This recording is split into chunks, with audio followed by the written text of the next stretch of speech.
pretensão, fundamentalmente, dessa apresentação é que todos nós possamos, numa análise de Holter, reconhecer fundamentalmente os tipos e modos de estimulação dos marcapassos, compreender as principais funções e tentar fazer um laudo de Holter esclarecedor. Bom, todos vocês sabem que a função básica de um marcapasso, naturalmente, é corrigir a bradicardia. Foi a primeira e mais importante contribuição dos dispositivos de estimulação cardíaca. E a codificação, que todos vocês sabem a respeito dos modos de funcionamento, diz respeito a um código já utilizado há bastante tempo, que é baseado em letras, né? A primeira letra do marcapasso representa a câmara estimulada. V de ventrículo, A de átrio, D de duas, ou seja, ambas, né? E S de single. A segunda letra é a câmara sentida, ventrículo, átrio, dupla câmara ou sentida single também. A terceira é como o marcapasso responde à sensibilidade. Pode não fazer nada, ela pode deflagrar uma resposta, trigar, inibir ou fazer ambos. Quarta letra é a responsividade, a presença ou não do sensor de ajuste de frequência cardíaca, e a quinta letra, se há ou não estimulação multissítio, normalmente no átrio ou no ventrículo. Tá? Então, basicamente, um sistema unicameral AAI ou VVI e um bicameral do DDD são as formas de estimulação. E para reconhecer, é importante que a gente volte a lembrar esses detalhes, porque o Holter nada mais é do que o eletrocardiograma, né? Na câmara única, nós temos o ciclo básico de estimulação do marcapasso, ele vai determinado por aquela programação que nós fazemos. Então, a estimulação ventricular, ela tem um ciclo. Quando vai ter o próximo ciclo, ele, se sentir alguma coisa nessa mesma câmara, nesse intervalo de tempo, ele recicla e passa, então, a contar do ponto da sensibilidade, abrindo o temporizador. E por aí vai. No Holter, nada diferente disso. Você vai olhar o traçado de eletrocardiograma do Holter, por exemplo, e vai fazer a marcação. Neste caso, a gente sabe que esse marcapasso tem uma frequência de 60, porque exatamente ele levou 1000 milissegundos da sensibilidade para poder deflagrar uma resposta no ventrículo. O próximo batimento, mais uma vez, esperou o tempo de resposta, não houve um batimento espontâneo. A estimulação, dá para perceber aqui um batimento provavelmente de fusão entre o QRS estimulado e o QRS inativo. Ele abriu o temporizador, teve uma sensibilidade de um QRS nele novamente, abriu novamente o contador, teve uma sensibilidade, isso vai inibindo o marcapasso subsequentemente, até que o próximo batimento há uma pausa e então ele consegue estimular. Então, o velho e bom compasso, as medidas, os calipers eletrônicos são bastante importantes se nós podemos determinar os pontos de sensibilidade das câmaras, tanto atrial como ventricular, e por aí se segue. Muito bem. O marcapasso câmara única, unicameral atrial, exatamente a mesma coisa, claro que, no entanto, a espícula é lançada no átrio e ele estimula o átrio, sente o átrio e é inibido. Então, quando há a estimulação atrial, ela abre o ciclo de escape, o intervalo de escape, e vai lançar um outro batimento aqui no átrio e assim subsequentemente, a menos que haja uma sensibilidade.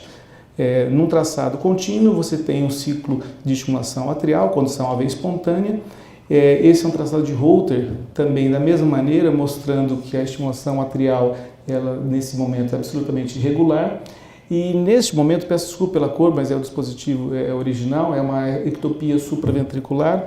O que nós vemos é que existe entre a sensibilidade ocorrida da onda P e o próximo ciclo, aquele mesmo comportamento de temporização, mostrando que essa onda P, então, foi corretamente sentida. Então, você tem que fazer essas medidas para ter certeza se as atividades atriais e ventriculares são, de fato, corrigidas. Nessa mesma paciente, um paciente com estimulação atrial exclusiva, em AAI, vejam, uma ectopia ventricular, nitidamente classificada como batimento ventricular, e vejam, uma espícula de marcapasso caindo aqui no final do QRS.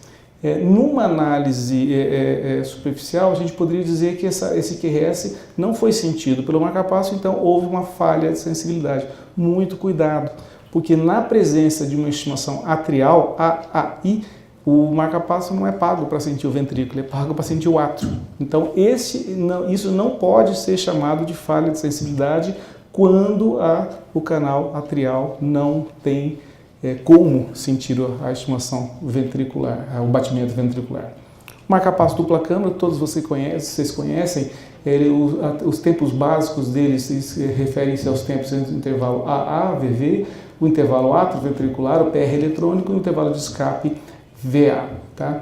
E o padrão eletrocardiográfico que nós podemos visualizar em qualquer situação depende fundamentalmente da presença ou não de um ritmo de base, mais rápido do que a frequência programada do marca-passo, e também da presença de condução atrioventricular mais ou menos rápida que o intervalo AV. Então vejam, num traçado, o paciente que tenha nesse momento uma bradicardia sinusal, é lançada uma espícula que captura o átrio, não há condução AV espontânea e, portanto, há a emissão da espícula ventricular. O próximo batimento, a onda P inibiu porque o ciclo de estimulação de retorno do átrio foi maior do que o ciclo sinusal, inibe a estimulação atrial e gera a condução pelo marca-passo.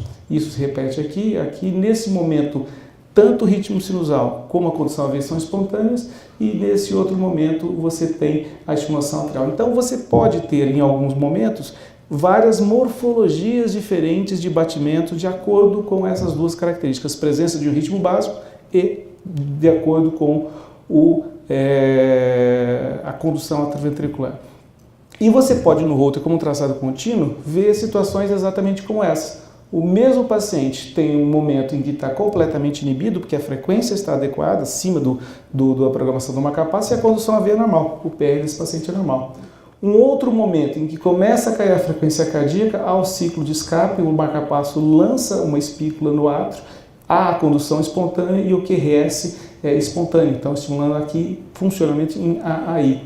Nos próximos batimentos já começa a ter distúrbio de condução atrioventricular e, portanto, é necessária a espícula do ventrículo e em outro momento você tem fundamentalmente uma fusão entre os batimentos, ou seja, você tem várias morfologias de batimentos, às vezes no mesmo traçado como esse.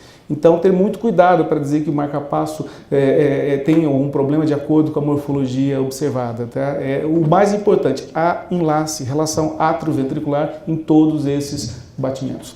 Em relação à determinação da frequência cardíaca, nós podemos, através do marca-passo, determinar a frequência cardíaca mínima, a máxima, usar ou não sensores para ajustar a frequência cardíaca e usar uma série de algoritmos que tentam fazer com que a frequência seja a mais fisiológica possível. Tudo isso é feito através de programadores, a gente consegue fazer os ajustes através dos programadores e é bom lembrar 3 situações importantes. Veja só, um paciente que tem bloqueio atrioventricular total e a função sinusal é preservada. Né? Nessa situação, a frequência máxima que o paciente vai atingir depende de nós, depende da nossa programação do limite superior de frequência cardíaca. Tá? E isto se faz porque você coloca o limite superior de frequência, que é onde a sensibilidade do átrio vai poder deflagrar uma resposta no ventrículo. Veja, o intervalo de escape VA, o limite inferior de frequência, conforme vai aumentando a frequência sinusal, a onda P vai caindo cada vez mais próxima do ciclo, até o momento que se chega no limite superior de frequência, quando a onda P então cai no período refratário e não mais vai deflagrar uma resposta no ventrículo. Então, quando a onda P estiver caindo aqui, nesse diagrama, ela não mais vai ser sentida e esse é o ponto de limite superior de frequência. No Holter, assim como no teste ergométrico, você pode ver situações como essa. Uma paciente com bloqueio atrioventricular, sentindo o átrio em todos os momentos, deflagrando resposta no ventrículo, dá para perceber claramente o aumento progressivo da frequência cardíaca. Tá? E nessa situação em que a frequência chega no limite superior da frequência, pode haver com que essas ondas P, como já falei, caiam no período refratário e não mais sejam sentidas e começa a haver aquela alteração eletrocardiográfica cíclica que pode ser observada como se fossem rajadas de estimulação, né? Em que você vê uma onda P e geralmente esse último ciclo corresponde à frequência máxima que pode ser observada no marca-passo. Uma dica para poder entender essa situação é olhar o traçado de maneira contínua. Às vezes, se você vê só o traçado daquele momento, você não pode ter certeza que pode ser uma arritmia atrial, salve, taquicardia atrial ou frequência sinusal elevada. olhar o traçado com o Holter como um todo é muito importante. E se a frequência cardíaca continua subindo, as ondas P vão estar caindo subsequentemente no período refratário e, portanto, elas não mais vão ser sentidas, podendo evoluir para um bloqueio atrioventricular eletrônico, né? Então, o marca-passo gera um bloqueio e, com isso, a frequência sinusal, que estava aumentando, começou a ter aquelas rajadas e aí chega a cair pela metade daquela que seria o fisiológico da paciente para a idade. Ou seja, olhar o traçado contínuo, o aumento contínuo da frequência, depois aquelas rajadas e depois essa manifestação ajuda bastante na interpretação eletrocardiográfica. Bom, agora, já nos pacientes que apresentem incompetência cronotrópica, nós podemos fazer o ajuste programando-se as funções R, as funções de resposta, né? Vejam, esse é um paciente com marca-passo com a resposta cronotrópica completamente preservada. E já esse outro não. Então, só de olhar esse Holter, a gente sabe que se esse paciente de fato teve um dia normal em movimento, isso não é uma curva de resposta à frequência cardíaca compatível com uma resposta adequada, né? Uma curva flat, inclusive com períodos de arritmia, aqui no caso uma fibrilação atrial, né? Com isso, os sensores que são ajustados para poder aumentar a frequência cardíaca, tanto no átrio como no ventrículo, podem ser usados. E a interpretação eletrocardiográfica do Holter é essa. Você normalmente clica no momento em que a frequência cardíaca esteja mais baixa, você percebe aqui uma estimulação atrial exclusiva, condição AV espontânea, é um ciclo nesse momento de frequência mínima de 1000 milissegundos, e quando você clica em outro momento, por exemplo, aqui não estou vendo exatamente, mas no momento de maior elevação de frequência cardíaca, quem está aumentando a frequência cardíaca é o próprio marca-passo. Ou seja, você sabe que está havendo elevação de frequência cardíaca devido à programação. Então, dá para saber que, nesse caso, o modo de estimulação é AAIR, né?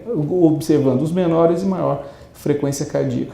Da mesma maneira, o marca-passo ventricular, então eu sempre começo a análise olhando o menor momento de frequência cardíaca em que mostra para mim o ciclo básico do marca-passo. E vou clicar nos momentos de elevação de frequência cardíaca, quando se observa que é o marca-passo que está fazendo o ajuste de frequência. Então, é uma estimulação, neste caso, VVIR.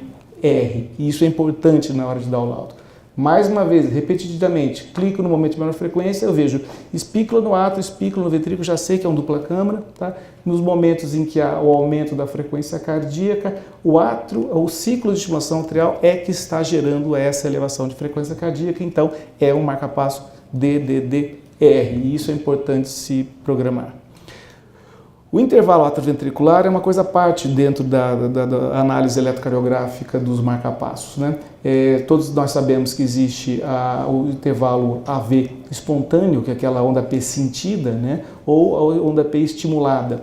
E a importância desse intervalo AV, que ela do ponto de vista hemodinâmico, claro que é muito importante, mas a análise eletrocardiográfica também, porque o intervalo AV programado pelo marca-passo, quando a condução espontânea acontece antes de encerrado o intervalo AV, é inibida a espícula da estimulação ventricular. Tá? Quando, passado o intervalo AV, não houve nenhuma atividade, então ele vai lançar a estimulação. Então, durante o traçado, você medindo o intervalo entre o começo da ativação atrial até o QRS, você tem essa informação, e hoje a maior parte dos aparelhos já vem com a programação de tentar estimular o mínimo possível o ventrículo, tá? Evitando estimulação, gerando um QRS alargado, tentando evitar a estimulação do ventrículo direito, gastando menos energia e tentando manter um débito cardíaco mais adequado. Então, a análise eletrocardiográfica no Holter é muito importante.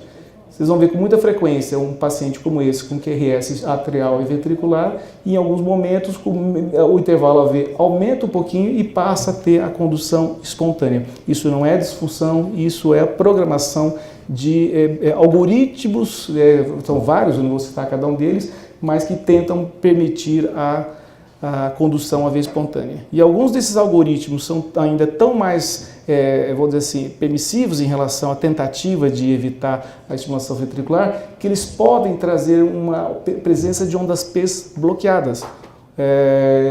Existem sistemas em que você veja, nesse momento existe a estimulação atrial, condução AV espontânea, estimulação AV espontânea está aumentando o PR, e aqui tem uma espícula, gera uma onda P e não há um QRS. e depois disso, peço desculpa mais uma vez pela coloração do diapositivo, há um batimento QRS alargado com uma dupla espícula. O canal de marcas do sistema de análise de Holter ajuda muito a saber onde estão caindo as espículas. E essa espícula é bastante curtinha, na faixa de 70 milissegundos, mostrando que isso não é uma disfunção, e sim um algoritmo específico chamado, nesse caso, MVP. Isso traz muita confusão na análise de Holter.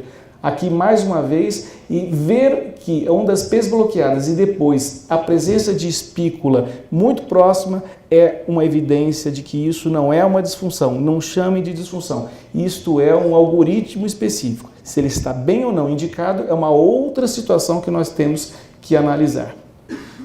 Uma outra coisa que nós vemos com muita frequência no Holter são ajustes automáticos de uma série de funções do marca-passo, entre elas, ajuste automático da energia de estimulação.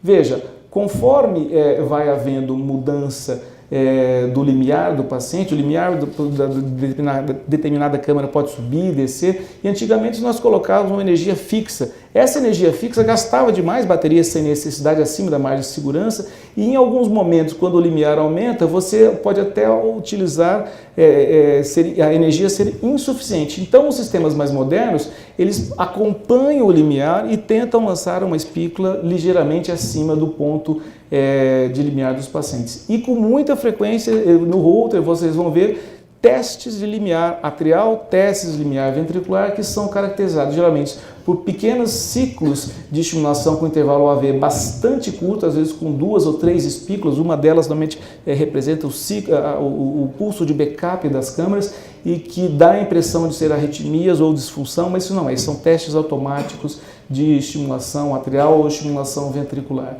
Você deve sinalizar que isso não é necessariamente uma disfunção. E aqui, mais uma vez, o canal de marcas aqui embaixo mostrando somente uma espícula no átrio, aqui 2 espículas AV bastante curto e aqui 3 espículas, uma do átrio, uma do ventrículo que perdeu o comando e o pulso de backup ventricular. Tá? Então, olhou o intervalo AV e ele está curto, desconfie que isso de fato seja um algoritmo.